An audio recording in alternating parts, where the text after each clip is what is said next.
This is an Adam Stern tweet, and he says, long term, you see it as we do have the CUV body that we developed in our electric vehicle.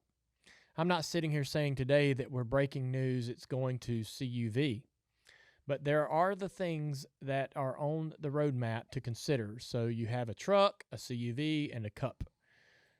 That's three very different bodies that are relevant to our OEMs today to create that brand identity for each series. It's my belief, it's my belief that absolutely the electric car and that body style and all that is something that NASCAR is looking at as a possibility for the future of the O'Reilly Series. I would say that the O'Reilly Series has got a lot of good things going right now. Viewership is continuously on the rise, and our cars, we can all kind of relate to those cars when we look at them, when we see them on the racetrack. I think making a switch to anything unlike what we have would be a massive, massive mistake. And it would probably be that'd probably be the end of the rise. We're going up, right? Things are going well. We got a great TV partner. We have great numbers. We got great fan engagement. And I think any kind of a change like that, so dramatic as that would be, would destroy the series. As we know it. I would not be interested in that. I don't think Junior Motorsports would be interested in that. I'm certainly not interested in that car or that body or any of that.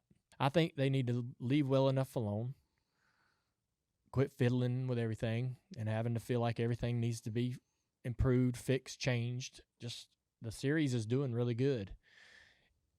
There is an issue in terms of parts and pieces. The parts and pieces that we use aren't being manufactured in manufacture. They're not being developed or made at a rate that the series can sustain itself. What I would love for them to do, and this is a big conversation to have, but what I would love for them to do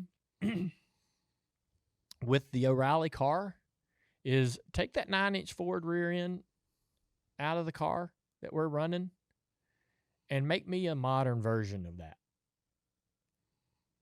Take all the front suspension off of our car and make me a more modern version of that. Not an over-engineered hub or rear end like we got in the current Cup car.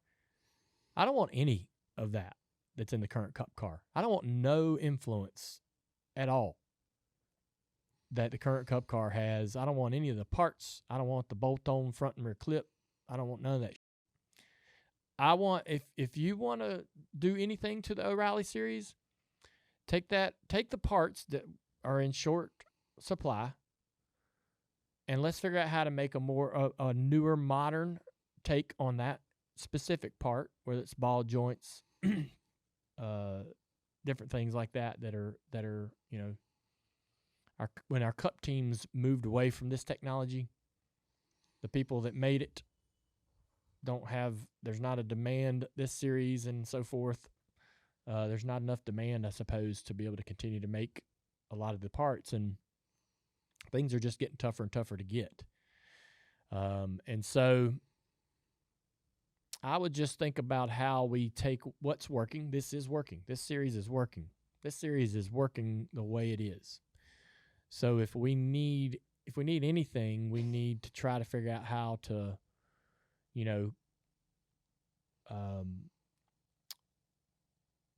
keep this thing going the way it's going. And I don't know. I think I don't love the idea or the thought of the series changing vehicles, and wouldn't want to be. I don't know how to say it. I just wouldn't be interested in that. Yeah, I agree with you. Yeah. I wonder if this is his trial balloon. I don't Like think they've been thinking about it, but it's like, let's put this out there and. Man, I don't know, man. There's some conversations that the series has to have with itself, the owners, the NASCAR, all the executives, and so forth. And I honestly feel like that those conversations are long overdue, and we need to be having them today. Because I don't think the series owners are as excited about that idea as he may be.